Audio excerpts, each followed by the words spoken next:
All right. Donc ce soir, on va parler d'un sujet qui pour moi est extrêmement intéressant parce que au-delà de la profession que nous exerçons, au-delà de la compagnie avec laquelle nous travaillons, des produits avec lesquels nous travaillons, et d'ailleurs j'ai une petite anecdote à vous partager si vous le souhaitez, et même si vous ne le souhaitez pas, je vais quand même vous la partager.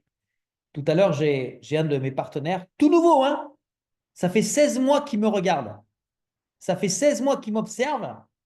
Et il y a une semaine, il me dit c'est quoi le truc de café que tu fais là? C'est quoi? Il a vu une publication que j'ai fait sur Facebook. Je dis les franchises de café. Il me dit ouais, moi ça m'intéresse, ça, raconte-moi. Donc je lui explique rapidement. Du coup, il est intéressé par la compagnie, par le produit, partout. Il s'inscrit, il passe sa commande. Et là, aujourd'hui, il me dit je peux t'appeler? D'accord? Il me dit ma femme est choquée. Elle est choquée. Ben, appelle-moi. Il m'appelle et il me dit écoute, je ne comprends pas. Elle a commandé vendredi, elle a reçu aujourd'hui les produits, elle a testé le patch, le painless, elle l'a coupé en deux, elle a mis une partie sur le genou de la personne qui se plaignait des douleurs, l'autre partie sur le dos. En 20 minutes, plus de douleur. Ils sont choqués. Choqués. Donc, ça confirme que tu peux passer des minutes, des heures à expliquer à une personne que le produit il est bon. Tu peux faire témoigner autant de personnes que tu veux. Tu peux montrer des vidéos avec des témoignages autant que tu veux, mais tant que la personne ne va pas elle-même consommer le produit, elle ne sera pas elle-même convaincue à 100%. Là, pour le coup, la personne a mis le PEDNES sur son patient, on va dire ça comme ça. Donc, elle l'a vu, elle était elle-même choquée. Et lui, il est waouh.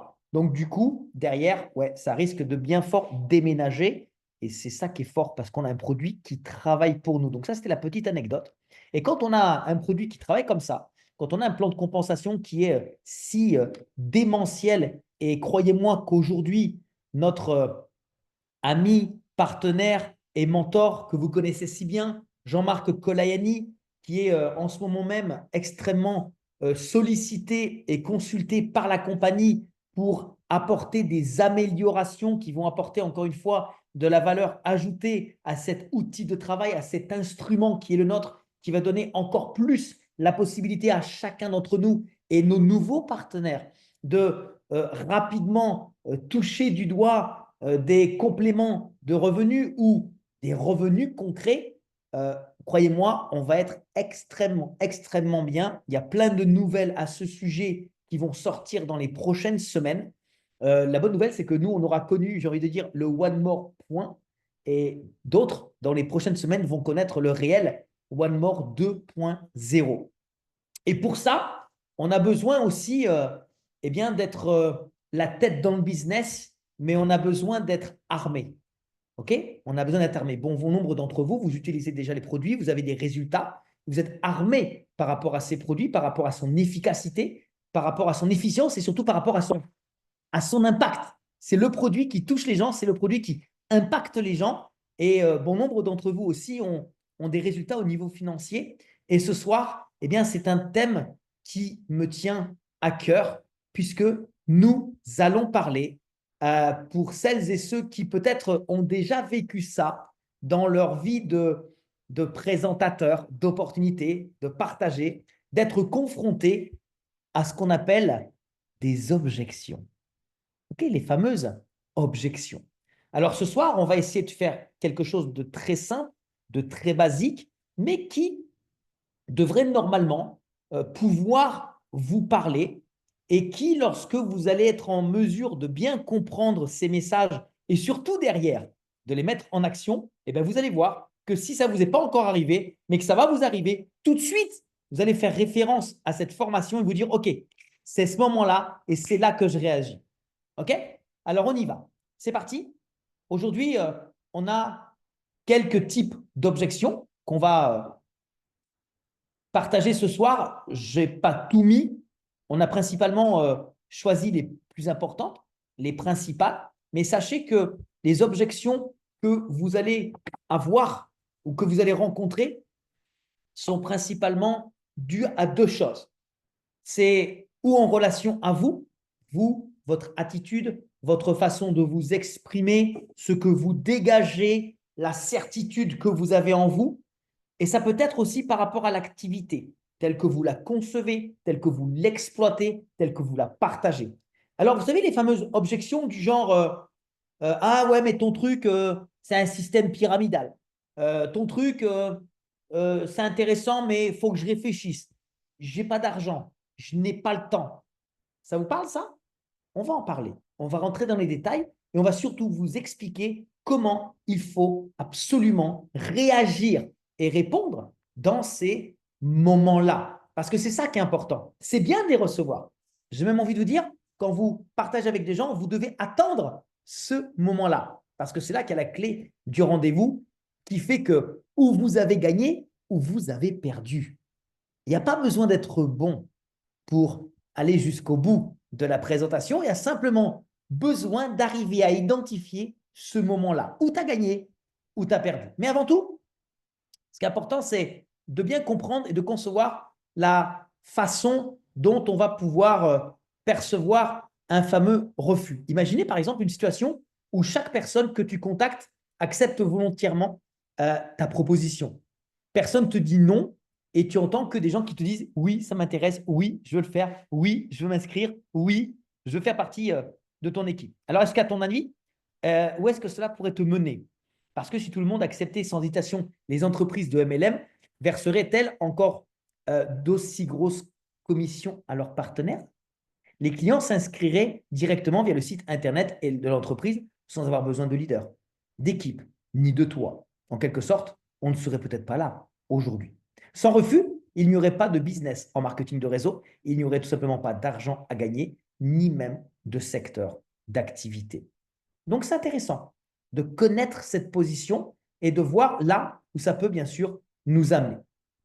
Car l'erreur la plus courante, c'est simple, c'est que les gens pensent à tort que pour surmonter la forteresse des objections, il faut l'attaquer de front, la démolir et la réduire en poussière. Que se passe-t-il alors? Dès que les hostilités commencent, le pont-levis se lève, les portes se ferment et se verrouillent, tandis que les archers prennent position, arc bandé, la bataille des mots s'engage. Or, cet affrontement ne mène jamais à une véritable victoire, car aucune des deux parties n'est prête à abandonner sa position. C'est l'histoire du pot de terre contre le pot de fer. Chacun a ses propres convictions, chacun souhaite les défendre, et malencontreusement, ceci ne mène à rien.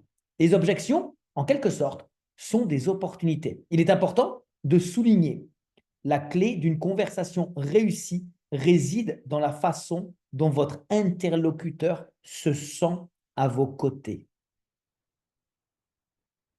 Et ça, je vous invite évidemment à méditer ça, parce que c'est une phrase extrêmement forte.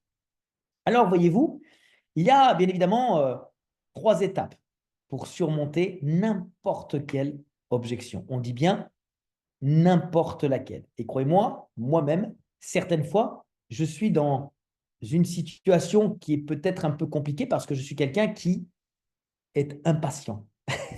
Et même moi, je dois aussi apprendre à me contrôler parfois mes émotions parce que malencontreusement, et oui, la règle, c'est d'écouter attentivement l'objection, faire référence à ce que tu as entendu et poser ensuite des questions. Alors, on va y aller tranquillement.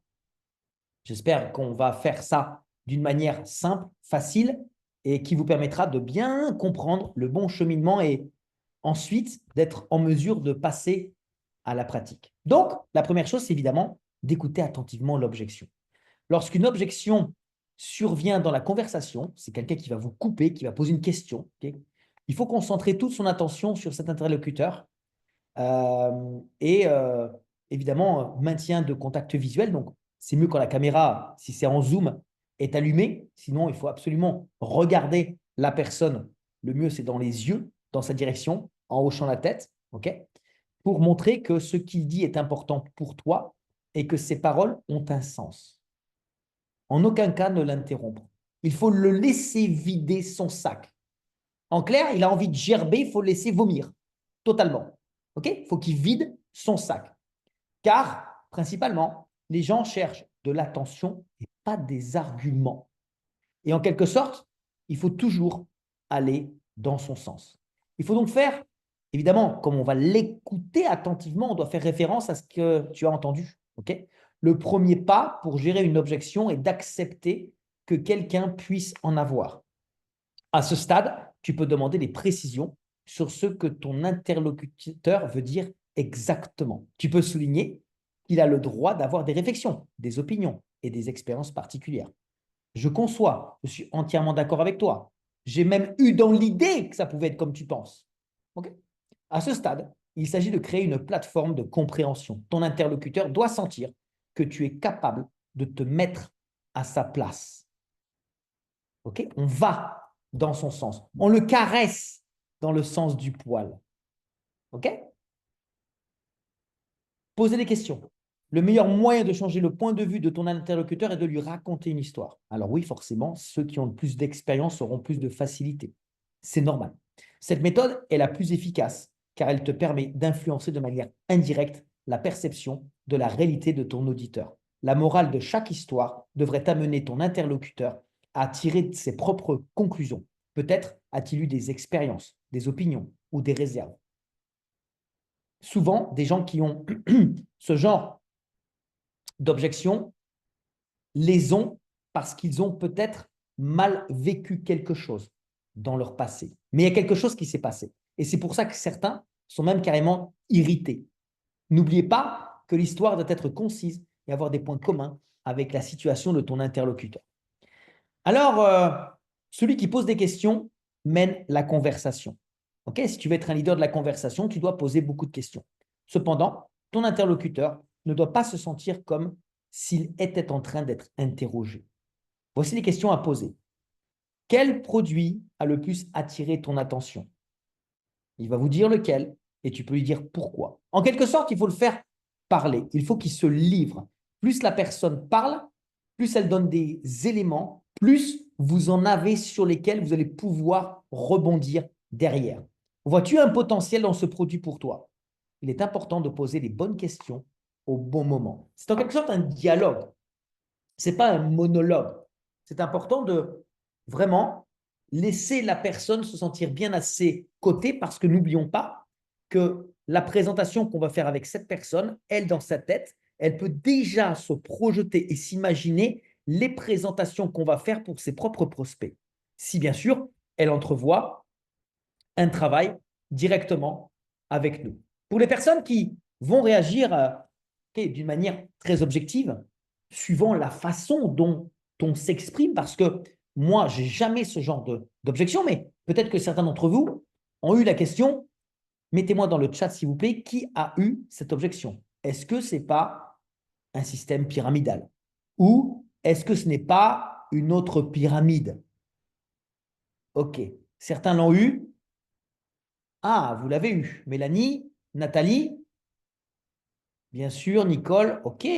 Bon, déjà, ont eu cette réaction, principalement ceux qui ont déjà présenté le business. L'origine de cette objection vient d'un manque de connaissances. Connaissances. OK? Et je vais y venir. Sur la différence entre une pyramide financière illégale et un business de marketing de réseau légal et largement accepté. Quand peut-elle apparaître? Dès l'invitation à une conversation rencontre ou, par exemple, lors de l'explication du plan de compensation. Alors, si vous voulez, moi, je vais vous expliquer comment je réagis à ce genre d'objection. C'est très simple. Quelqu'un qui me pose la question, mais est-ce que ce n'est pas une pyramide? Moi, la question que je réponds, c'est que comprends-tu par pyramide financière ou par pyramide tout court? Qu'est-ce que tu comprends? Ça évoque quoi pour toi une pyramide? Et après, je pose une autre question. Mais dis-moi, toi aujourd'hui, le système dans lequel tu évolues, dans lequel tu travailles, tu es plutôt un responsable, un cadre, un patron ou tu es plutôt un employé? Et il va me dire, je suis un employé ou je suis un cadre, un patron. Eh bien, vois-tu, et l'un et l'autre sont des pyramides. Tu es un cadre, c'est bien. Jamais les personnes pour lesquelles tu es responsable ne pourront gagner autant que toi. Et toi, tu ne pourras jamais gagner autant que ton patron, voire plus. Tu es un employé, bah, tu vois, tu ne pourras jamais gagner plus que tes cadres et plus que ton patron. Jamais de la vie. Ben nous, tu vois, c'est totalement l'inverse. Aujourd'hui, tu vas démarrer ton activité avec nous. Et bien demain, si tu le souhaites et si tu peux, si tu le veux, tu pourras gagner plus d'argent que moi, que la personne qui t'a invité, ou même que nous réunis. Parce que tes résultats sont à 100% dépendants de ton travail et de celui de ton équipe.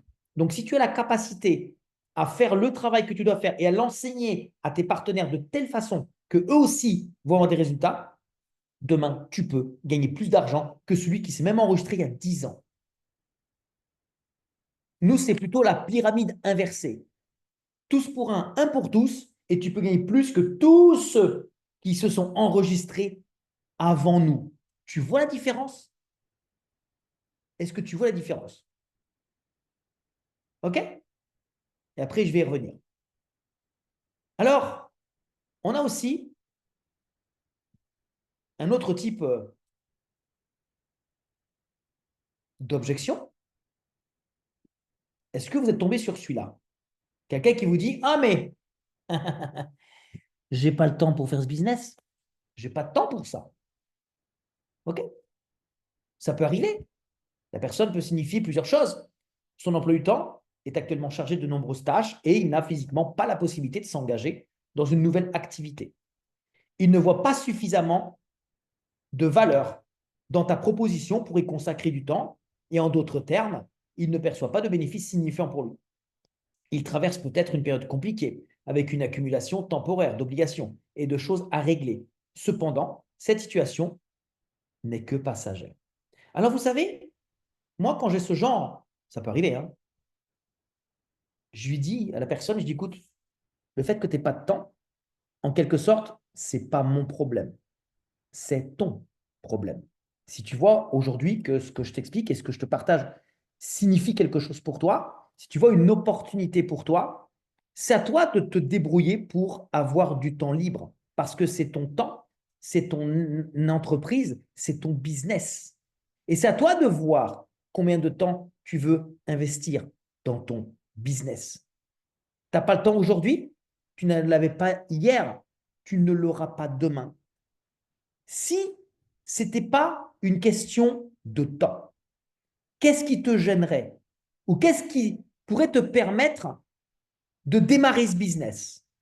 Si le temps n'était pas un problème, qu'est-ce que tu ferais avec ce business? Parce que pour moi, le problème de temps, c'est simplement une excuse.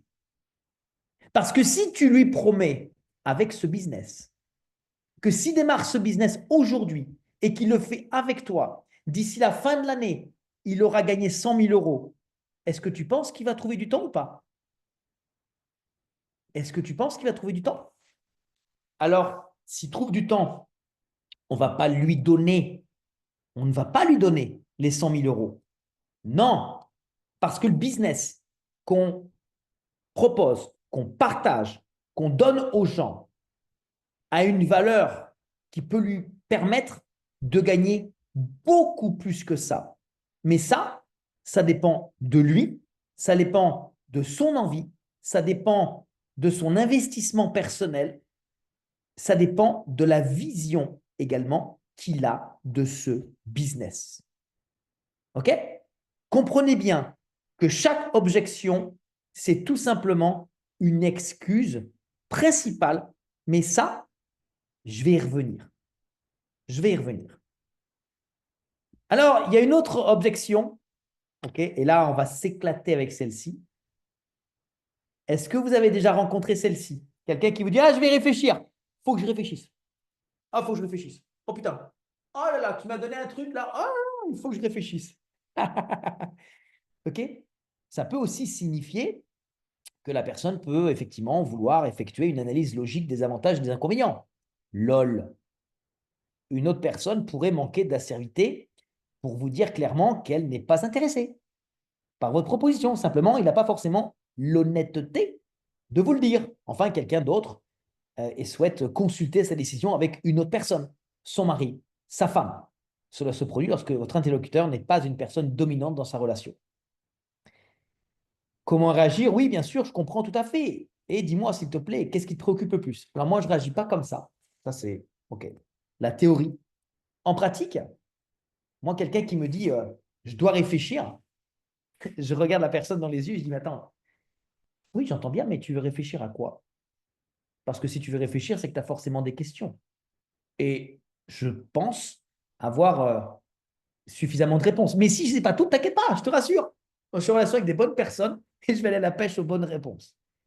Parce que, tu sais, si tu veux réfléchir, je l'entends bien, mais si c'est parce que tu as des questions, autant les poser tout de suite, comme ça, tu ne perdras pas de temps, et moi non plus. Et puis, tu sais d'ailleurs, je n'ai pas le temps de te courir après derrière. Hein. Ça, c'est ce que disent souvent les là. Hein. Moi, je n'ai pas de temps à te courir derrière. Hein. Donc, crois pas sur moi. Hein. Pense pas que je vais te courir derrière. Mais vous savez, moi, je dis souvent aux gens aussi, tu sais, je vais en parler à mon mari, à ma femme ou à mon voisin. Moi, je leur dis toujours, tu sais, si j'ai un problème de voiture, j'en parle pas à ma femme, je vais en parler à mon mécanicien. Si j'ai un problème hydraulique à la maison, j'appelle un plombier, j'appelle un spécialiste.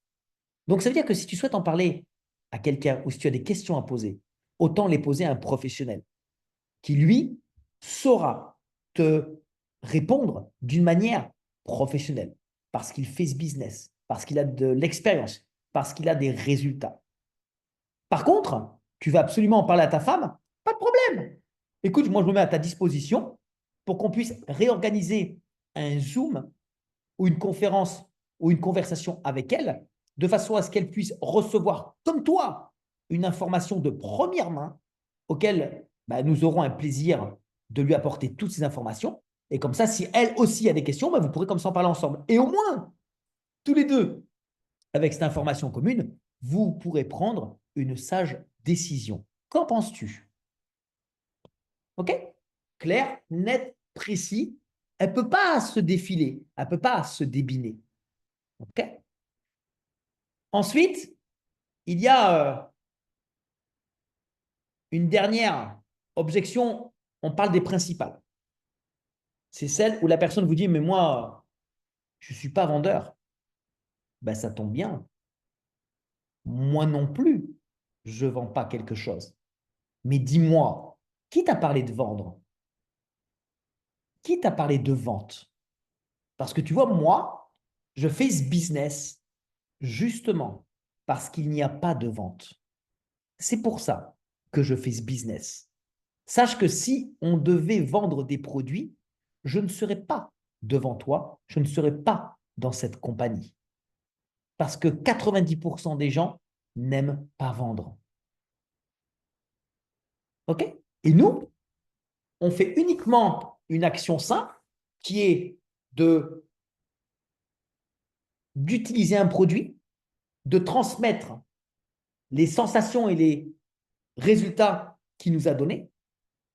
Et derrière, ceux qui veulent le font. Ceux qui ne veulent pas ne le font pas. Basta. Vous comprenez? Donc, en quelque sorte, les objections, vous voyez qu'au final, ce n'est pas très compliqué de savoir comment réagir.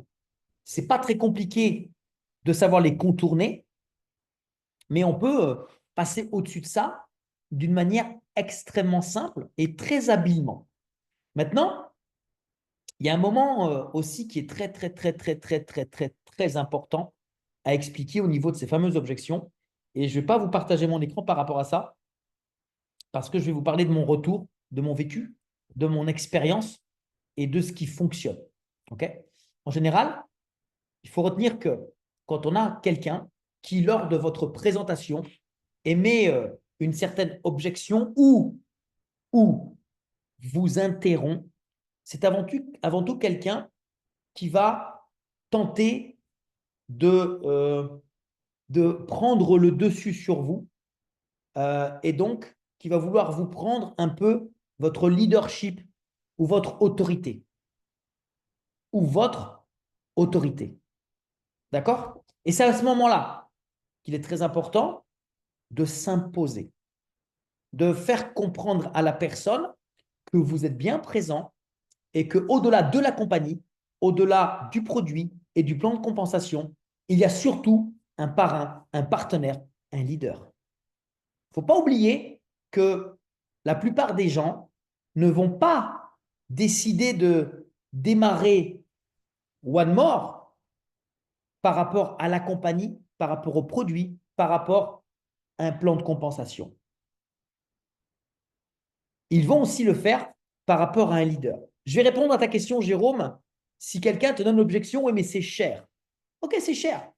C'est cher, mais dis-moi, qu'est-ce qui te fait dire que c'est cher? À quoi tu le compares? À quoi tu le compares? Parce que pour dire que c'est cher, c'est que tu es capable de le comparer à quelque chose qui est déjà sur le marché. Mais dis-moi, tu es déjà dans ce domaine? Tu es professionnel dans ce domaine? Qu'est-ce qui te fait dire que c'est cher? T'es qui, toi, aujourd'hui, pour dire que c'est cher?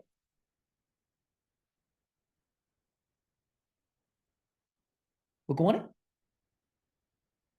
Là, dans ce moment-là, ce qui est important, en quelque sorte, c'est de rétorquer dans la conversation et de faire un blanc et d'attendre la personne. Parce que sinon, si vous continuez à discuter, à partager, à expliquer Si tout vous ce que vous avez allez des vertiges, il faut mettre la mélatonine. expliquer, tout ce que vous allez continuer à expliquer, ça rentre et ça sort. On a, dans une des dernières formations, expliqué que quand vous avez des objections, des questions dans une présentation et que vous tentez vraiment d'expliquer aux gens, c'est vous tentez de vous justifier. Ok? Et quand vous vous justifiez, vous avez déjà perdu. C'est terminé. Vous avez perdu la conversation. Vous pouvez plier l'ordinateur et vous pouvez partir. À chaque fois que vous allez tenter de vous justifier, exemple, hein, ton système, il est pyramidal. Oui, mais non, tu comprends, on ne peut pas dire ça comme ça, c'est pas bien. Tu sais qu'une pyramide, c'est pas légal, blablabli, blablabla. C'est terminé. Vous avez perdu. Ça ne sert plus à rien de tenter d'expliquer quoi que ce soit. OK? Vous avez perdu, totalement perdu. Vous pouvez arrêter de discuter et vous allez faire autre chose. Dès que vous allez commencer à vous justifier par rapport à cette objection ou par rapport à n'importe quelle autre, dès que vous vous justifiez, vous avez perdu. Et ça, il faut absolument que vous le mettiez dans votre tête. Donc, en quelque sorte, c'est, tu fais ta présentation et tu attends le moment où la personne prend la parole. Elle va, comment dire, elle va te couper. Elle va te poser une question. Elle va te poser une objection. Bam! Là, elle la pose. Tu l'écoutes. Et derrière, tu déglingues. Tu la fracasses. Tu la tues. Carrément. Tu attends. Sincèrement, est-ce que tu penses que je suis. Ok, que Leïla, elle est où? Elle est là. Que Leïla t'a invité à ce rendez-vous maintenant pour que je te parle d'une quelconque pyramide? Est-ce que tu penses que j'ai que ça à faire? Tu penses vraiment que ce que je suis en train de t'expliquer, c'est pas sérieux? Parce que si tu penses comme ça, tu me le dis tout de suite, on arrête notre entretien, tu t'en vas et je passe à quelque chose d'autre. Parce que je préfère, en quelque sorte, parler avec des gens intelligents, des gens intéressants et voire même m'amuser avec mes enfants que de passer mon temps avec des gens comme ça. Car ça ne m'intéresse pas. Des gens comme toi ne m'intéressent pas. Tu comprends? Qu'est-ce qu'elle me dit, Nicole? Quand on te dit, je connais, on m'en a déjà parlé. D'accord, très bien, mais tu connais quoi? Dis-moi, qu'est-ce que tu connais? Parce que pour connaître ce business, il faut déjà avoir consommé les produits. Est-ce que tu as déjà consommé les produits? Non, alors tu ne connais pas. Donc tu parles de quoi? Tu connais quoi? Le plan de compensation? Tu gagnes déjà de l'argent avec ce business? Non, bah alors tu connais rien. Tu fais déjà l'activité? Non, bah alors tu connais rien. Donc en fait, c'est très simple. C'est où tu m'écoutes, je continue et tu vas comprendre pourquoi toi aussi, tu peux avoir des résultats avec ces produits, pourquoi toi aussi, tu peux gagner de l'argent avec ce business, et pourquoi toi aussi, tu peux réussir dans ce business, ou sinon, on arrête maintenant parce que je n'ai pas de temps à perdre. OK? Il ne faut pas oublier une chose, c'est que si quelqu'un vous marche sur les pieds, vous avez aussi le droit de répondre. Qu'est-ce qui se passe quand vous marchez sur la queue d'un crocodile? Il fait quoi? Il se passe quoi? Qu'est-ce qui se passe quand vous marchez sur la queue d'un chien? Il se passe quoi? Ouais. Ou la queue d'un chat, il se passe quoi? C'est la même chose. Ayez cette image en tête. Cette personne-là vous marche sur le pied et vous dites quoi? Ah, non, mais tu comprends, c'est pas comme ça, c'est différent, et blablabli, et blablabla. Non. Quelqu'un qui vous marche sur le pied, vous vous levez, vous mettez deux claques. Bah, tu crois que je fais quoi? Dis-moi, mais tu penses que je fais quoi là? Tu crois que je suis ici pour quoi? Pour perdre mon temps, pour m'amuser? Parce que si tu penses comme ça, ok, on s'arrête maintenant. Tu rentres chez toi, va voir ta mère, et moi je continue mon activité. Je n'ai même pas envie de parler avec toi. Je préfère aller m'amuser avec mes enfants que de parler avec des gens comme toi. Ça ne m'intéresse pas. Donc c'est où tu m'écoutes et tu vas comprendre pourquoi toi aussi tu peux gagner avec moi dans ce business, ou tu vas chez toi, rentre chez toi. Ça ne m'intéresse pas. Les gens, ok, ils prennent des décisions par rapport au leader que vous êtes. Et vous, aujourd'hui, vous avez tous un leader à l'intérieur de vous-même qui peut-être s'est déjà exprimé, peut-être qu'il s'exprime, ou peut-être qu'il va s'exprimer demain. Mais les gens ne suivent pas des gens qui ne savent pas là où ils vont. Les gens suivent des gens qui ont la vision, des gens qui ont des convictions. Pourquoi on dit aux gens, sois le produit du produit, teste le produit, parle du résultat? Parce que le produit, c'est ce qui te permet d'avoir tes propres convictions. Mélanie, coucou, ça va? Tu as utilisé le produit? On ne se connaît pas, je n'ai jamais parlé avec Mélanie. Oui, Toi, tu as des résultats avec oui, le produit? oui, bien sûr. Ok, imagine que demain, tu fais une présentation où quelqu'un te dit, ah, ton truc, c'est de la merde. Comment tu réagis? Bah, peut-être que est-ce que tu l'as essayé Tu pour vas, dire tu vas le ça? croire ou tu vas pas le croire? Non, je vais pas le croire vu que pour moi ça fonctionnait. Mais peut-être Et que ben pour toi voilà. ça va pas fonctionner. Et ben voilà. Et ben voilà. C'est pour ça qu'il faut utiliser le produit. C'est pour ça qu'on doit parler des résultats. C'est pour ça que vous devez transmettre les résultats. C'est pour ça que vos partenaires doivent transmettre leurs propres résultats. C'est pour ça qu'ils doivent vous dire quels sont les résultats qu'ils ont. Parce qu'à chaque fois que tu entends un résultat, ça renforce tes convictions. Et plus tu renforces tes convictions, plus tes partenaires renforcent leurs convictions, plus tu deviens inviolable, plus tu deviens incassable. Et là, par contre, plus tu es incassable, plus c'est toi qui casses les autres. Tu comprends? Parce que Ok. demain, quelqu'un qui vient te dire, ouais, ton produit, c'est de la merde, mais tu l'attrapes, tu dis, attends, mais dis-moi, t'es qui, toi, pour parler comme ça? Mais t'as fait quoi, toi, dans ta vie? Non, mais dis-moi, tu parles de quoi exactement? T'es un abruti. Ou tu parles de quelque chose que tu connais et éventuellement, je tends mon oreille, sinon tu dégages. Je n'écoute pas les abrutis qui parlent de quelque chose qu'ils ne connaissent pas. Ça, c'est du respect de soi-même. Il faut vraiment se respecter. Je vais te dire pourquoi. Parce que si tu ne te respectes pas, comment les gens peuvent te respecter? Comment les gens peuvent te respecter si tu ne te respectes pas? Tu vois ce que je veux dire? À un moment donné, il ne faut pas abuser. Tu ne peux pas demain ne pas te respecter et rêver d'avoir une communauté de 100 ou de milliers de personnes. Ça ne va pas ensemble. Ça ne peut pas être possible. Il faut que tu aies du respect pour toi-même pour que les autres personnes te respectent. Et pour ça, il faut savoir comment réagir face aux objections. Donc, quand tu fais ta présentation, quand tu fais ton explication, quand tu parles des produits à quelqu'un, parce que ça peut être quand tu parles des produits à quelqu'un. Ok, tu parles des produits à quelqu'un et la personne dit, oh, mais attends, il y a combien de vitamine C? Mais attends, mais excuse-moi, oh, tu as fait des études médicales? Depuis quand ça t'intéresse de savoir combien il y a de grammes de vitamine C dans la vitamine B12? Dis-moi. Quand on t'a fait le vaccin contre le Covid, tu as regardé ce qu'il y avait dedans? Il faut arrêter. Quand tu prends un dentifrice, tu regardes combien il y a de fluor et c'est fini. Et c'est fini. On ne peut pas se rabaisser à ce genre de choses. Vous comprenez? Tout le monde, parmi les gens qui viennent dans nos meetings, tout le monde aime se montrer le plus fort, le plus beau, le plus intelligent. D'accord? Sauf que l'opportunité, c'est toi qui l'as.